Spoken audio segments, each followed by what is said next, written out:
करना है तो किस चीज की करना है, क्या करना है प्रिपरेशन में?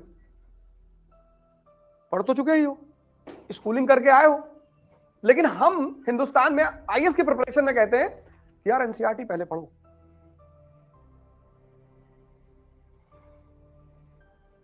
क्यों कहते हैं?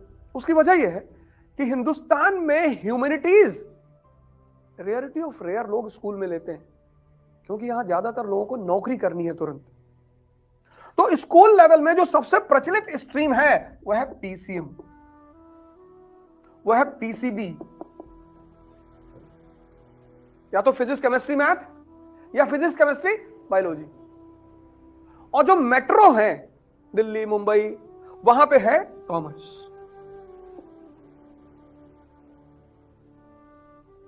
तुम बहुत रेयर केस में यहां इस देश में किसी को 11th 12th में आर्ट्स लेते हुए पाओगे। तुम में से है कोई 11th 12th में? हाँ, तो तुम फिर अजूबे हो कंट्री में। इज्जत ही नहीं है यार, इज्जत ही नहीं इस कंट्री में। अगर तुम कहते हो कि हमने 12th जो है आर्ट्स से किया है, तो बड़ी बुरी नजर से देखेंगे लोग तुमको। अच्छा इधर आओ, इधर आओ, पीछे आओ। तो आर्ट्स को क्यों पढ़ना है और कैसे पढ़ना है वो बहुसंख्यक लोग जानते ही नहीं, मेजॉरिटी। क्योंकि आपने पढ़ा पीसीएम, आपने पढ़ा पीसीबी। तो हिस्ट्री का क्या इंपॉर्टेंस है, क्यों पढ़ना चाहिए, आपको पता ही नहीं। तो जब आपको यह नहीं पता है कि इतिहास क्यों पढ़ना चाहिए, तब आप रटोगे, और जब आप रटोगे तो कनेक्टिविटी होगी ही नहीं। तो आप तैयारी करोगे 20 साल 25 साल 30 साल 50 साल। हिंदुओं के पास तो बहुत अच्छा ऑप्शन है कि इस जन्म में नहीं तो अगले जन्म में।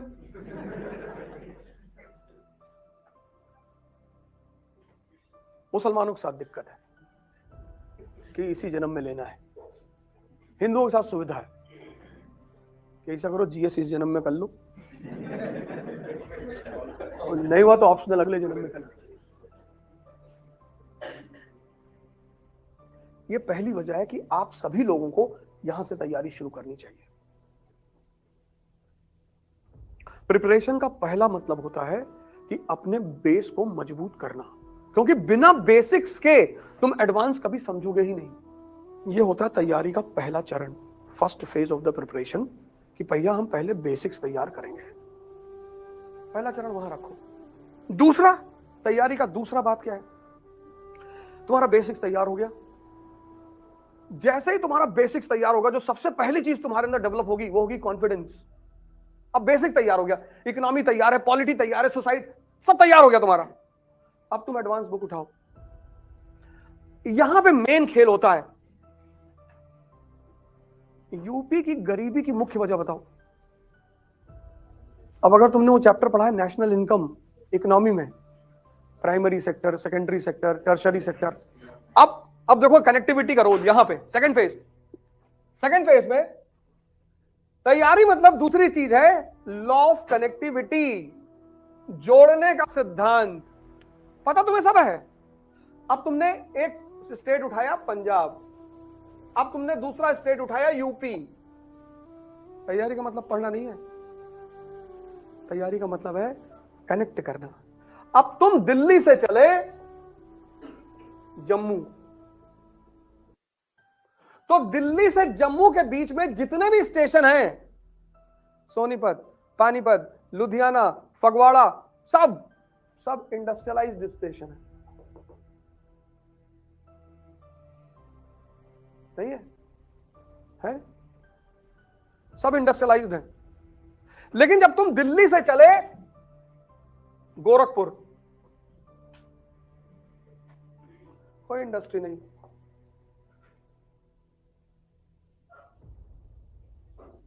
कानपुर में थी,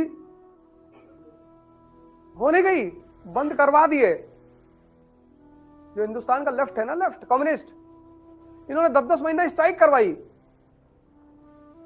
अब देखो, अब इस एक डायग्राम से, अब जैसे तुमने अभी कहा कि एग्रीकल्चर जो है, अब एग्रीकल्चर दोनों जगह होती है, यहां भी होती है, यहां भी होती है। एग्रीकल्चर कितने महीने जॉब देगी? मैक्सिमम 4 महीने देगी, 4 महीना। तो पंजाब का जो आदमी है ये 4 महीना काम करेगा एग्रीकल्चर में, फिर 8 महीना काम करेगा इंडस्ट्री में, और जो बच गए वो कनाडा चला गया।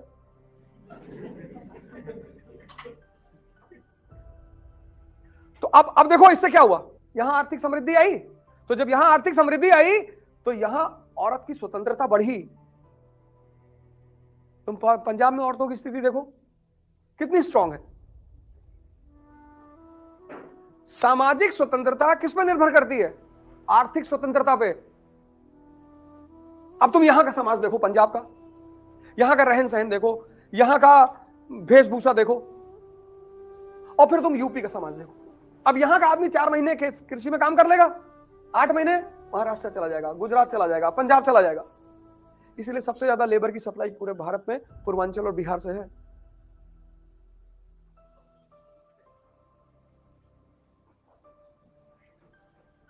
तैयारी का दूसरा मतलब है लॉ ऑफ कनेक्टिविटी। पहला मतलब क्या है? उसके बिना तो कुछ होगा ही नहीं। दूसरा मतलब क्या है? ये पहला 2 काम शुरू करो। पहला बेस तैयार करो और दूसरा कनेक्टिविटी जोड़ो।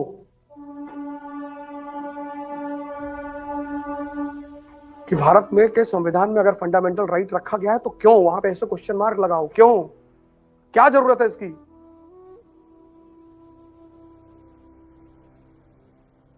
उसके उत्तर खोजो, तब ये जिंदा होगा।